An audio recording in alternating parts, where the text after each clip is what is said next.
Assalamualaikum warahmatullahi wabarakatuh. Alhamdulillah kita kembali dipertemukan oleh Allah Subhanahu wa taala untuk mempelajari tentang sirah nabawiyah bagian yang kedua dengan judul bagaimana Allah bercerita tentang bangsa Yahudi di dalam Al-Quran. Karena termasuk sumber yang kemudian kita jadikan rujukan di dalam kisah atau sejarah yang berkaitan dengan peristiwa-peristiwa yang telah lalu, maka salah satunya adalah Al-Quran. Nah, kita kemarin membahas Nabi Musa itu membawa kaumnya atas perintah Allah untuk diselamatkan. Ya. Kemudian diperintahkan untuk membelah tongkatnya, maka lautan terbelah. Mereka akhirnya selamat. Ya. Ketika mereka selamat, muncul semacam keraguan-raguan dalam diri mereka. Ya, bahwa mereka ini belum yakin dengan kematian Firaun. Ya. Jadi mereka menduga Firaun belum meninggal, ya. Maka kemudian Nabi Musa itu berdoa kepada Allah Subhanahu wa taala agar jasadnya Firaun diselamatkan. Jasadnya, ya, bukan orangnya. Ya, maksudnya orangnya bukan jiwanya, tapi jasadnya diselamatkan. Ya, maka Allah berfirman, "Falyawma nunajjika bibadanika litakuna liman khalfaka ayatan wa inna katsiran minan nasi an ayatina laghafilun." Maka pada hari kami itu menyelamatkan badan atau jasad Firaun itu agar menjadi pelajaran bagi orang-orang yang datang sesudahmu, ya, dan sesungguhnya kebanyakan manusia itu sangat lengah dari tanda-tanda kekuasaan kami, ya. Jadi mereka baru percaya ketika melihat jasadnya Firaun, ya. Ini bisa diimajinasikan bagaimana Allah menurunkan mukjizat demi mukjizat demi mukjizat kepada mereka. Tapi mereka masih memiliki keraguan-raguan terhadap Allah.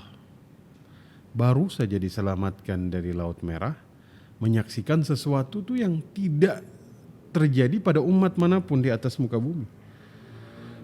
Hanya mereka tuh punya keistimewaan laut terbelah jadi kering kemudian dilewatin. Ya. Tapi kemudian mereka justru ragu terhadap kekuasaan Allah Subhanahu wa ta'ala. Jadi singkat cerita mereka selamat dari kejaran Fir'aun, ya. Maka Allah menceritakan apa yang terjadi atau apa yang mereka lakukan selanjutnya. Ya, wajawazna bi bani Israil al-bahra. Kami seberangkan mereka Bani Israel itu ke seberang lautan.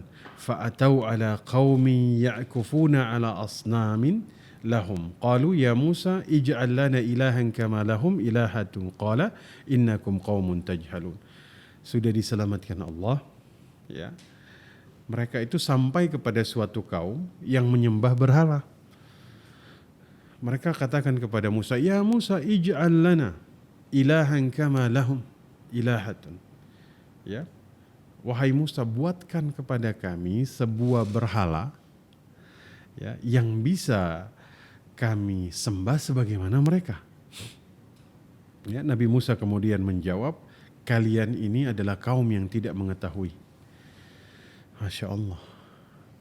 Baru saja diselamatkan, sudah mau berbuat kerusakan yang baru, yaitu minta dibuatkan berhala atau Tuhan-Tuhan yang lain setelah mereka Allah selamatkan.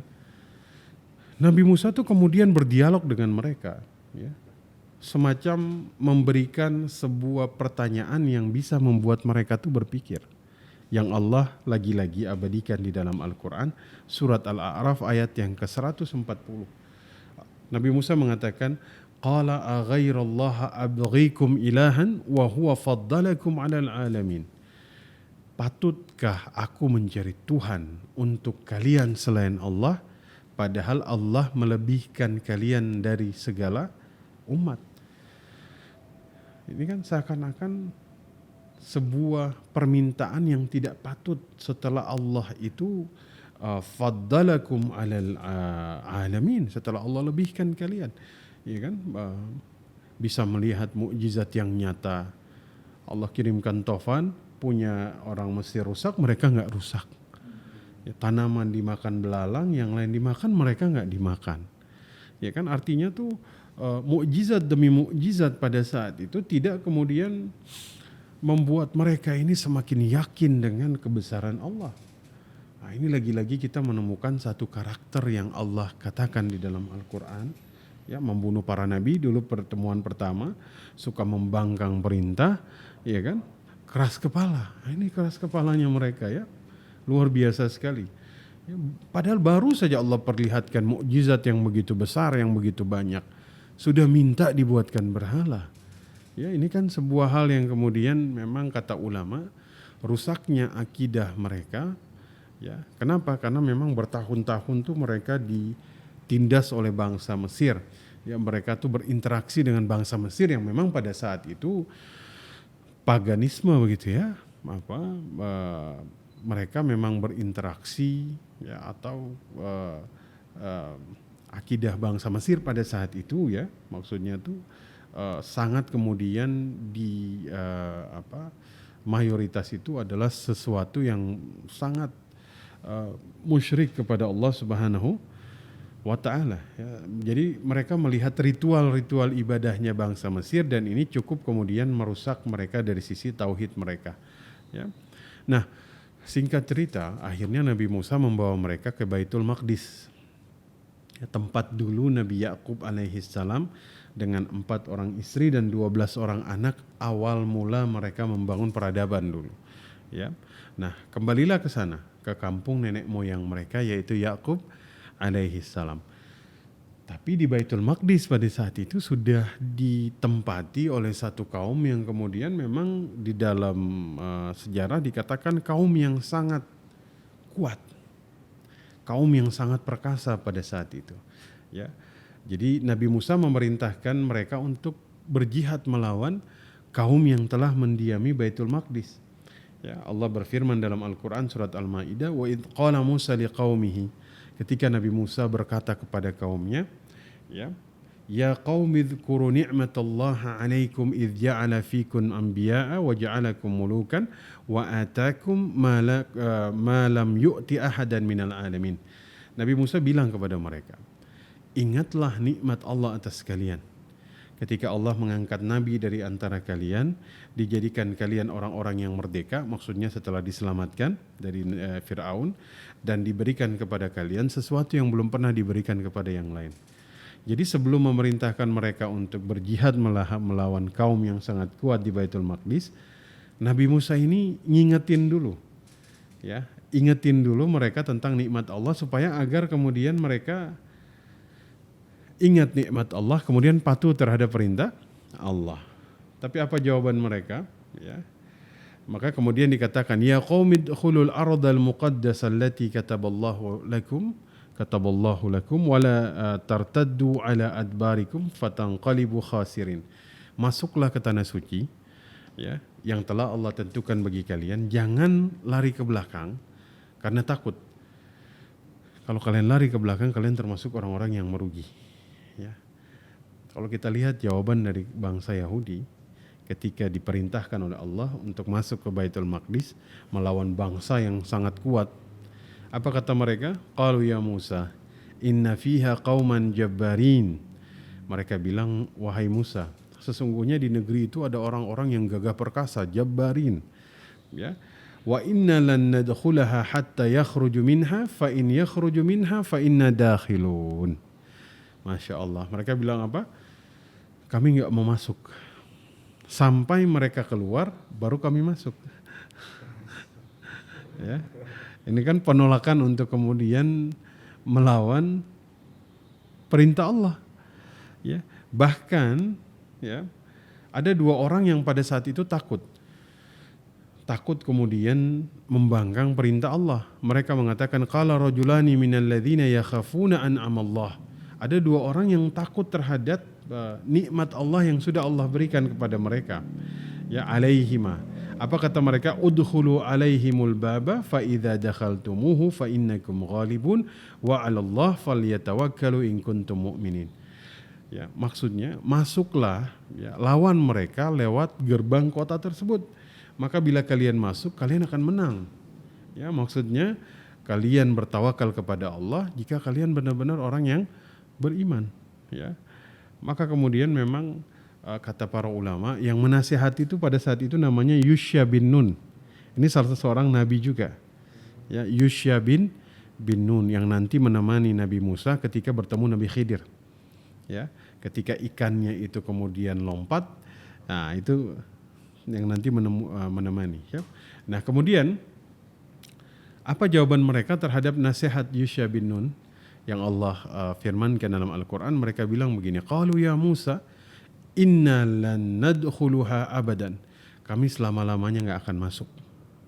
Ya, abadan madamu fiha fadhhab anta wa rabbuka faqatila innaha huna qa'idun. Masya Allah, kami gak akan masuk selama-lamanya selagi mereka masih ada di situ.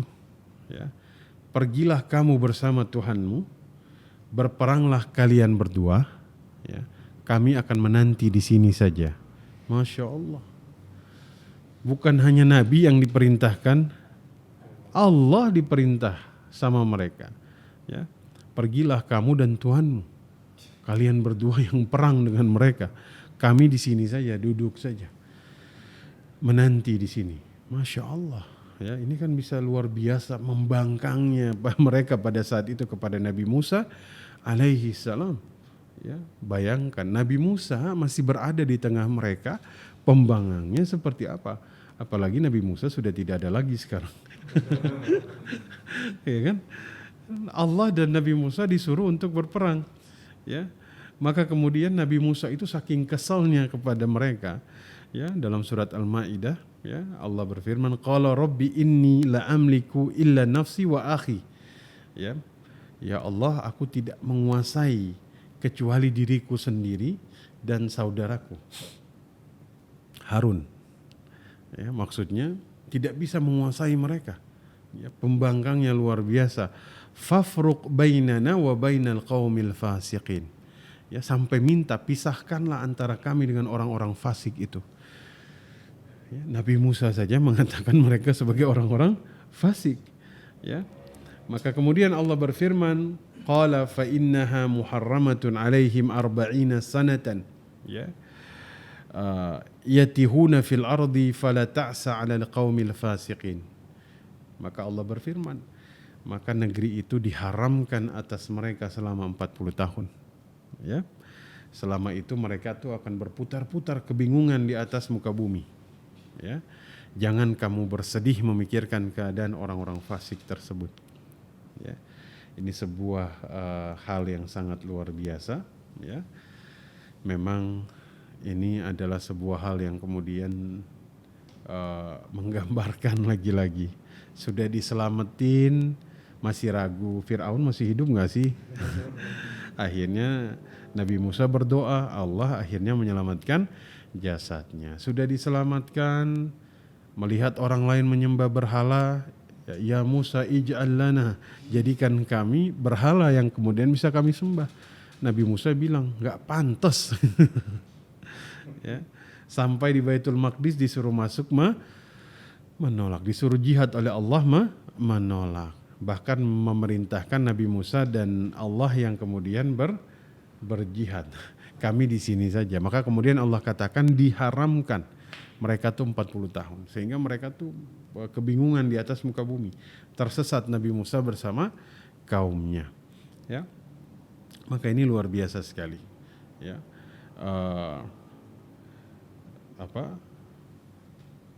mereka mengalami sebuah hal yang kemudian membuat mereka itu seakan-akan belajar dari kesalahan mereka.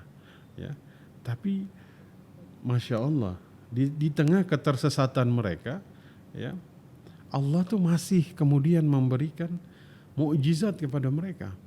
Ya, di antaranya melalui perantara Nabi Musa. Allah berfirman, wa idh istasqa Musa liqaumihi faqulna drib bi asakal hajar fanfajarat minhu 12 'aina. Ya, ini dalam surat Al-Baqarah. Nabi Musa memohon air kepada kaumnya. Allah berfirman, pukullah dengan tongkatmu kepada batu tersebut, maka keluar 12 mata air. Ya. Dan setiap suku sudah tahu di mana tempat dia minum. Ini kan luar biasa. Lagi-lagi mukjizat yang bisa mereka lihat bayyinah dengan nyata. Ya, ini kan luar biasa. Ya. Sudah minum, sekarang minta apa? Sudah minum kan? Ya, karena sudah minum kita minum dulu. Sudah minum, sekarang minta apa? Makan. Ya. Nabi Musa akhirnya meminta makanan kepada Allah. Ya. Allah berfirman, wa anzalna alaikumul manna wassalwa kulu minat tayyibati ma razaqnakum wa ma zalamuna walakin kanu anfusahum yazlimun. Maka kami turunkan kepada kalian manna wassalwa. Makanlah dari yang baik-baik yang kami berikan kepadamu. Ya. Tidaklah mereka menganiaya kami yang makan, tetapi mereka menganiaya diri sendiri. Kata Ibnu Abbas dalam tafsir Ibnu Katsir, manna wa salwa ini kanal mannu yanzilu alaihim alal ashjar. Ya, tafsir Ibnu Katsir, manna itu makanan yang turun langsung dari langit di atas pohon. Itu manna. Kalau as-salwa ta'irun, ya, syabihun bis-sumani kanu ya'kuluna minhum. Salwa burung kecil seperti burung-burung dari langit, ya. Itu jadi manna itu makanan yang turun langsung dari langit di atas pohon. Manna itu adalah burung yang diturunkan dari langit, mereka bisa makan. Ya, ini kan keistimewaan yang luar biasa. Makanan langsung dari, mau air dipukulkan tongkat keluar air, mau makan diturunkan dari langit. Tapi mereka bosan. Iya, mereka bosan. Ya. Sehingga kemudian mereka itu meminta yang lain. Wa idh qultum ya Musa lan nasbira ala ta'amin wahid. Ya, kami itu enggak tahan dengan satu macam makanan saja. Fad'u lana ya rabbaka yukhrij lana mimma tunbitul ardu min baqliha wa qithaiha wa fumiha wa adasiha wa basaliha. Ya, minta dari Tuhanmu untuk mengeluarkan bagi kami apa yang ditumbuhkan dari bumi, sayur mayur, ketimun, bawang putih, kacang, bawang merah. Apa kata Nabi Musa pada saat itu? Ya, atastabdiluna alladhi huwa adna billadhi huwa khairun. Pantas enggak aku tuh meminta sesuatu yang lebih rendah dari apa yang diberikan? Ya kan sudah mendapat makanan dari langit, masa minta yang lain? Ini kan maksudnya Nabi Musa pada saat itu, kalian meminta pengganti yang lebih rendah dari yang sudah ada, ya. Maka kemudian pada saat itu, ya, Allah itu menimpakan kenistaan kepada mereka, kemurkaan kepada mereka. Kenapa? Karena selalu mengingkari ayat-ayat Allah, membunuh para nabi. Ya, ini sudah melampaui batas. Ya, ini kan spesial, manna dan salwa ini kan turun dari langit. Ya, tapi keras kepala minta yang lain, masih belum puas. Ya, ini kan sangat luar biasa. Maka kemudian Allah itu memang banyak sekali menampakkan mukjizatnya kepada mereka, tapi mereka ini masih keras kepala, tidak mau beriman. Ya, bahkan mereka itu minta kepada Nabi Musa, ya, agar bisa melihat Allah secara langsung. Bisa melihat Allah secara langsung. Ya. Wa idh qultum ya Musa lan nu'mina laka hatta narallaha jahratan fa aghadhatkumus sa'iqatu wa antum tanzurun. Mereka bilang, wahai Musa, kami itu enggak mau beriman sebelum melihat Allah secara nyata, terang, jahar. Ya, karena itu kamu disambar halilintar sedangkan kamu menyaksikannya. Ya. Ini kan luar biasa sekali, ya. Habis itu mereka minta lagi. Jadi ini memang permintaannya aneh-aneh. Ya, dalam ayat yang lain Allah sebut apa yang mereka minta. Yas'aluka ahlul kitabi an tunazzila alaihim kitaban minas sama. Ya. Faqad sa'alu Musa akbara min dzalika faqalu arinallaha jahratan fa akhadhathumus sa'iqatu bizulmihim. Jadi orang Yahudi itu meminta agar diturunkan sebuah kitab dari langit. Ya. Maka ketika mereka tuh minta kitab yang diturunkan dari langit, juga minta diperlihatkan Allah secara nyata, maka mereka tuh disambar petir atas kezaliman itu. Ya, walaupun memang nanti dulu kaum musyrikin itu kan juga sama, minta ditunjukkan atau diturunkan kitab dari langit kepada Nabi Sallallahu Alaihi Wasallam. Ya, ini juga terjadi pada zaman Nabi Muhammad. Nah, maka kemudian Nabi Musa alaihissalam, mereka minta kitab. Nabi Musa akhirnya kemudian menerima panggilan dari Allah Subhanahu wa taala, ya, untuk menerima kitab Taurat. Maka berangkatlah Nabi Musa meninggalkan kaumnya bersama saudaranya yaitu Nabi Harun alaihissalam. Untuk apa? Untuk ngawasin mereka. Untuk mengawasi mereka, ya. Jadi Nabi pada saat itu hidup bersama mereka tuh 2 orang nabi pada saat itu, ya, pada saat Nabi Musa dan Nabi Harun. Ya, maka kemudian ketika ditinggal, jiwa mereka nih kembali berontak. Ya, maksudnya berontak di sini, ya, muncul keinginan untuk membuat berhala. Maka kemudian mereka tuh membuat patung sapi untuk disembah. Tatkala mereka minta kitab, Nabi Musa kemudian menerima panggilan dari Allah untuk menerima Taurat. Mereka bikin patung sapi untuk disembah. Maka Nabi Harun itu menegur memang, ya, Allah berfirman dalam surat Taha, "Walaqad qala lahum Harunu min qablu ya qaumi innama futintum bihi wa inna rabbakumur rahmanu fattabi'uni wa ati'u amri." Nabi Harun mengatakan, "Wahai kaumku, kamu itu diberi cobaan dengan anak lembu itu. Sesungguhnya Allah Maha Pemurah, ikuti aku dan taati perintahku." Ya, apa kata mereka? Qalu lan nabraha alaihi akifina hatta yarji'a ilaina Musa.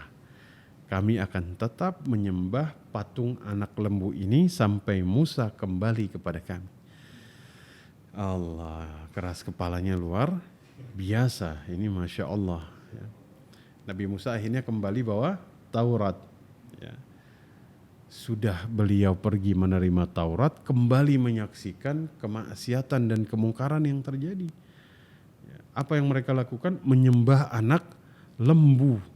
Ya, maka Nabi Musa itu kemudian marah kepada Nabi Harun. Ya, yang menyebabkan Allah berfirman, "Walamma raja'a Musa ila qaumihi." Ketika Nabi Musa kembali kepada kaumnya, ghadban, ya, dalam keadaan marah, ya. Kemudian asifan, beliau sedih, ya, qala bi'sa ma khalaqtumuni min ba'di. Alangkah buruknya kalian melakukan perbuatan, ya, ketika aku pergi, kata beliau seperti itu. Ya.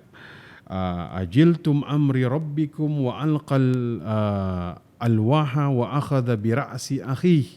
Ya, kemudian beliau ini mengatakan, apakah kamu hendak mendahului janji Allah? Ya, maka Nabi Musa itu melempar Taurat, ya. Lembaran-lembaran itu dilempar, kemudian menarik, di sini dikatakan memegang kepala saudaranya Nabi Harun, kemudian ditarik oleh beliau, ya. Kemudian beliau mengatakan, qala, ya, ibna ummah innal qauma, ya, mereka ini adalah kaum yang kemudian menganggap kita ini lemah, aku lemah. Mereka hampir-hampir membunuhku. Ya, maka janganlah kamu menjadikan musuh-musuh gembira kepada melihatku. Janganlah kamu masukkan aku ke dalam golongan orang-orang yang zalim. Jadi Taurat itu dilempar, yang baru, yang berisi firman Allah yang kemudian baru diterima itu. Ini bukan apa? Menunjukkan kekesalan Nabi Musa alaihi salam ketika melihat kemaksiatan yang terjadi. Ya. Kemudian Allah memerintahkan mereka untuk bertaubat pada saat itu dengan taubat yang cukup berat memang. Ya. Allah memerintahkan mereka pada saat itu, ya, untuk kemudian bertaubat. Nah, maka kemudian serangkaian kejadian-kejadian yang dialami oleh Nabi Musa, ya, tersesat bersama kaumnya sampai nanti kemudian Nabi Musa itu meninggal. Nabi Musa meninggal, Nabi Harun juga meninggal, ya.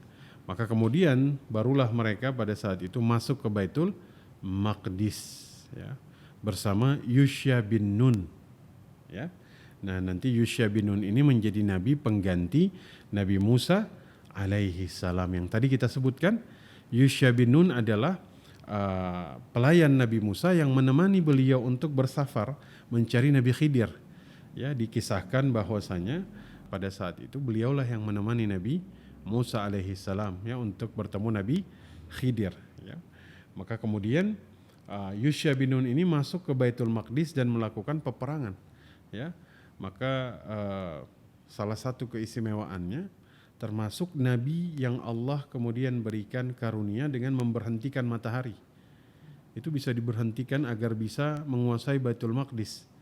Ya, ketika beliau berperang ya bersama kaum Jabbarin yang menguasai Baitul Maqdis, itu hari telah asar.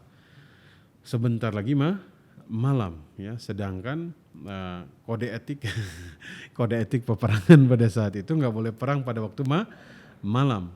Ya, sehingga Yusha bin Nun tidak ingin berhenti berperang, ya, sehingga kemudian dia berkata kepada matahari dan berdoa kepada Allah dalam tafsir Ibnu Katsir, innaki ma'muratun wa ana ma'murun. Ya, wahai matahari, engkau hanya mengikuti perintah Allah dan aku juga diperintahkan. Allahumma bisha alayya. Ya, ya Allah, tahanlah matahari untuk tidak terbenam kepadaku. Sehingga matahari tidak tenggelam, sehingga teruslah berperang, ya, sehingga mereka berhasil menang. Maka mereka masuk Baitul Maqdis, ya. Maka Allah perintahkan dalam Al-Quran, wadkhulul baba sujjada wa qulu hittatun naghfir lakum khatayakum wa sanazidul muhsinin. Masuk gerbangnya sambil membungkuk dan katakanlah, bebaskan kami dari dosa kami, niscaya kami ampuni kesalahan-kesalahan kalian, kami tambah pemberian kami kepada orang-orang yang baik. Ya, jadi di sini bukan adalah ruku, ya, maksudnya untuk menunjukkan rasa tawadhu, ya, akan tetapi akhirnya kemudian mereka membangkang lagi. Ya, mereka masuk dengan membungkuk tapi dari arah terbalik. Ya, mundur dengan menunjukkan arah belakang bokong mereka. Ya, yang tadinya suruh masuk dengan ucapan hittatun, ya, mereka ganti dengan hintatun yang berarti gandum. Bisa lihat, bayangkan pembangkangnya terhadap perintah Allah Subhanahu wa ta'ala. Padahal Allah sampaikan hittatun naghfir lakum. Ya, ya Allah, bebaskan kami dari dosa kami, hittatun, ya, untuk tawaddu mereka. Tapi justru mereka mengganti dengan kalimat bukan hittah tapi hintatun yang berarti gandum, dan masuknya merunduk beruku bukan dengan tapi dari arah belakang. Masya Allah, ini luar biasa, ya. Maka nanti setelah mereka kemudian menguasai Palestina pada saat itu, ya, maka ada 3 periode sejarah. Ada sejarah para hakim, ya, kemudian dibagi menjadi 12 wilayah. Ini cukup lama sampai Nabi Samuel menjadi nabi terakhir. Ya, Nabi Samuel menjadi nabi terakhir sampai mereka masuk pada fase kerajaan, ya. Karena zaman hakim ada 12 wilayah, sering terjadi pertikaian, ya. Mereka bosan diutus nabi, ya. Mereka minta Nabi Samuel untuk berdoa agar kemudian diutus seorang raja. Tadinya bosan diturunkan nabi, minta diturunkan raja. Allah mengirimkan Talut untuk menjadi raja mereka. Tapi mereka protes keputusan Allah. Maka Allah berfirman dalam Al-Quran, wa qala lahum nabiyyuhum innallaha qad ba'atha lakum taluta malikan qalu anna yakunu lahul mulku alaina wa nahnu ahaqqu bimulki minhu wa lam yu'ta sa'atan minal mal qala innallaha astafahu alaikum. Ya, kalian minta Allah mengangkat Talut menjadi raja kalian, ya. Maka mereka menjawab, bagaimana Talut memerintah kami padahal kami lebih berhak mengendalikan pemerintahan daripada dia, sedangkan dia nggak punya kekayaan yang banyak, ya. Padahal Allah telah memilih rajamu, menganugerahi ilmu yang luas dan tubuh yang perkasa. Ini kan luar biasa. Sudah dikasih, minta dikasih, protes. Bagaimana mungkin yang perintah kita punya kekuasaan, kekayaan yang sedikit, gitu kan? Ini luar biasa. Masya Allah. Ini luar biasa sekali. Sampai nanti kemudian periode kerajaan mereka yang terakhir itu periode kerajaan Nabi Sulaiman alaihi salam. Ini puncak kejayaan mereka pada zaman Nabi Sulaiman. Adanya Haikal Sulaiman di Baitul Maqdis. Nanti setelah Nabi Sulaiman meninggal, baru terjadi perang saudara di antara mereka. Ya, ini periode ketiga, periode perpecahan. Ya, agak kemudian ada Ruhbu'am bin Sulaiman, yang kedua Yurbu'am bin Nubath. Ruhbu'am ini anak Nabi Sulaiman alaihi salam. Ya, sedangkan ada orang-orang yang setuju dia diangkat menjadi raja, ada yang kemudian tidak setuju. Ya, maka ada suku Yahuda dan suku Bunyamin. Ya, Daulah Yahuda inilah yang belakangan disebut dengan Yahudi. Ya, maka itulah yang kemudian kita lihat. Ya, mereka pada akhirnya nanti pecah. Ya, nanti datang bangsa dari luar yang kemudian mengusir mereka. Ya, Raja Bukhtan Nasar. Ya, itu mengusir mereka dan menghancurkan Haikal Sulaiman. Dan dikatakan pada fase inilah hilangnya kitab Taurat. Ya, maka kembali datang lagi orang-orang Mesir menguasai Palestina dan mengusir orang-orang Yahudi. Ya. Datang lagi Raja Persia mengembalikan lagi mereka di Palestina. Datang lagi bangsa Romawi mengusir orang Persia dan orang-orang Yahudi pada saat itu. Ya, maka ini adalah sebuah fase sejarah yang memang sangat panjang jika dibahas. Ya, ala kulli hal kita menitik beratkan bagaimana Allah bercerita tentang bangsa Yahudi di dalam Al-Quran. Ya, ini adalah sebuah cerita yang kemudian ada beberapa hal yang kita ambil. Ya, jelas dalam Al-Quran Allah katakan mereka membunuh para nabi, mereka membangkang, mereka keras kepala. Ya, kata Nabi Musa, faddalakum alal alamin, kalian Allah lebihkan dari umat yang lain. Bisa mukjizat mereka tuh yang lihat secara nyata tuh lebih banyak dari yang lain. Ya, tapi belum cukup untuk kemudian membuat mereka beriman kepada Allah. Ya. Kita hanya butuh satu mukjizat untuk membuat kita kaum muslimin beriman kepada Allah Subhanahu wa taala, yaitu Al-Qur'anul Karim. Ya, maka kemudian perbaiki hubungan kita dengan Al-Quran agar bertambah keyakinan kita, keimanan kita kepada Allah Subhanahu wa taala. Tidak seperti bangsa Yahudi yang diturunkan begitu banyak mukjizat tapi masih meragukan kebesaran Allah. Semoga apa yang kita bahas semakin mendekatkan kita kepada Allah Subhanahu wa taala, bahwa bersyukurlah ya bahwa kita diberikan hidayah menjadi seorang muslim, ya, karena tidak semua orang kemudian memiliki keberuntungan seperti yang kita miliki. Baik, kita tutup dengan doa kafaratul majlis. Subhanaka Allahumma wa bihamdika asyhadu an la ilaha illa anta astaghfiruka wa atubu ilaik. Assalamualaikum warahmatullahi wabarakatuh.